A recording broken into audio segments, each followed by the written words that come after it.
The best putters in the world get 4 things right when they make putts: a perfect setup, a perfect stroke, a perfect speed, and a perfect direction. Seymour's patented and proven rifle scope technology putting system helps golfers improve all 4 areas. Here's how. First, get in a comfortable posture. Square the face to the target line using the putter's alignment line. Then hide the red dot. Doing these 3 things will set you up in an optimal stance, square to the putter, square to the target line, and with your head, shoulders, hips, and hands in alignment. Now you're locked onto the target, like radar, free to putt with confidence the same way every time. Take your game to the next level by becoming a great putter with a Seymour.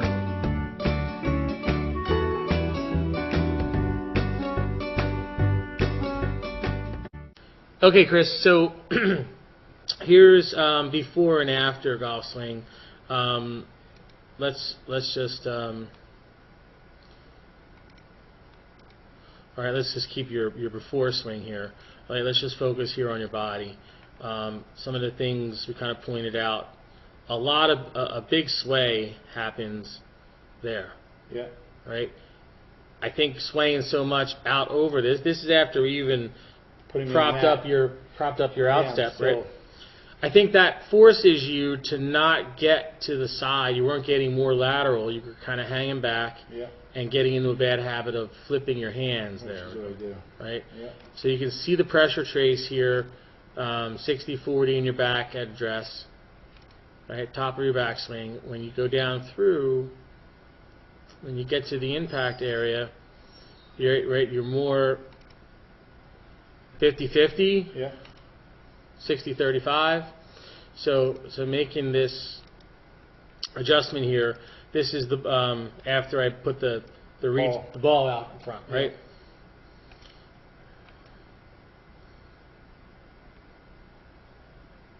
All right, here, top of the backswing, I don't think you got as far over as you did on the other. Look at the difference. Right, there's impact. My foot's still pretty flat in the back though, right? Right.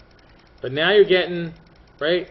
Now you're getting 70-30 at impact. Right. All right? And you can start to see a difference. Like you're kind of pushing off, you know, the back foot. You're kind of getting over to the right side. Right. All right.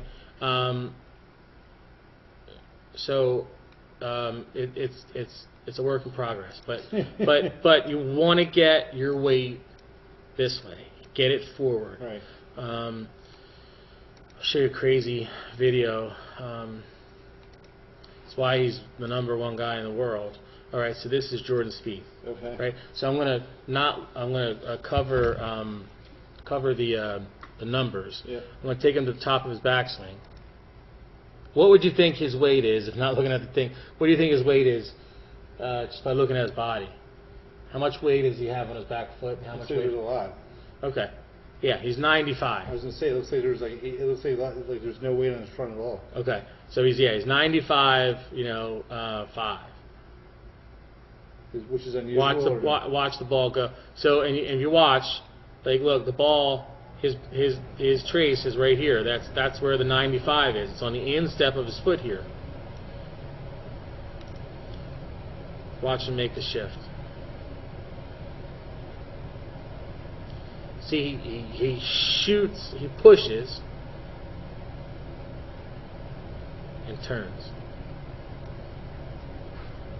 77-23. Or 80-20. Right. Yeah, right there, right?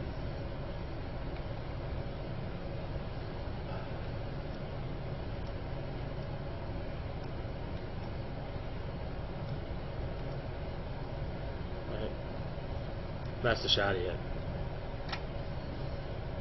But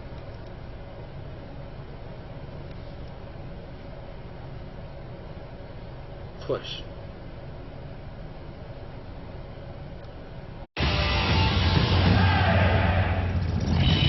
Rory McIlroy is only 5'9", 161 pounds. But in the U.S. Open, he bombed his drives an average of over 310 yards.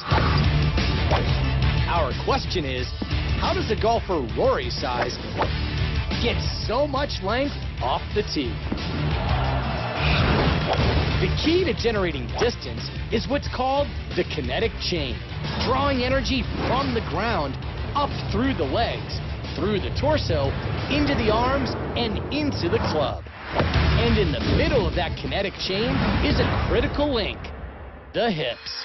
And it's Rory's extraordinary hip action that caught the eye of Dr. Greg Rose. At the Titleist Performance Institute, Dr. Rose has worked with many of the world's best golfers, including Rory, using technology to analyze aspects of the golf swing that are difficult to see with the naked eye. Rory's got that beautiful tempo, but as he comes through impact, all of a sudden something very different happens, which makes a lot of us sports science guys look at this and go, wow, what's going on there? If we look at hip speed, most amateurs are around 300 to 350 degrees per second. That's how fast they're rotating. Most sport players are around 550 degrees. Rory gets to this amazing 720 degrees per second on the downswing. What's truly remarkable about Rory's hip acceleration is that it has another gear, reverse. So if I'm looking at anatomy, you got to understand your abdominals, they run diagonally. Those are called your oblique abdominals. They start on your rib cage and they run down to your pelvis. So imagine it's like a rubber band attached to either side, and as that rubber band is contracting, it's going to grab both sides and pull them closer together. So in Rory's case, those abdominals fire so hard, it actually takes his lower body and it actually spins in the opposite direction. Right there, it's actually moving 377 degrees per second the opposite direction, which is just crazy. In other words, for a split second, Rory's hips actually move backward faster than most golfers ever move their hips forward. This reverse rotation is extremely rare. Out of the hundreds of pros he's analyzed, Dr. Rose has only seen it a handful of times. And while it isn't the key to Rory's length, it's an amazing indicator of the intense torque Rory uses to generate ball speeds of over 175 miles per hour, among the fastest in the world. Of course, Rory McIlroy didn't win the U.S. Open just by being long off the tee. His ball striking helped him set the Open record, hitting an amazing 62 out of 72 greens in regulation. For ESPN Sports Science, I'm John Brinkus.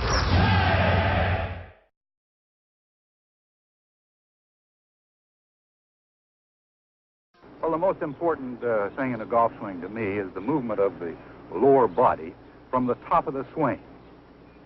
And if you don't mind, I'll demonstrate. First off, you start down below with your knees and your hips.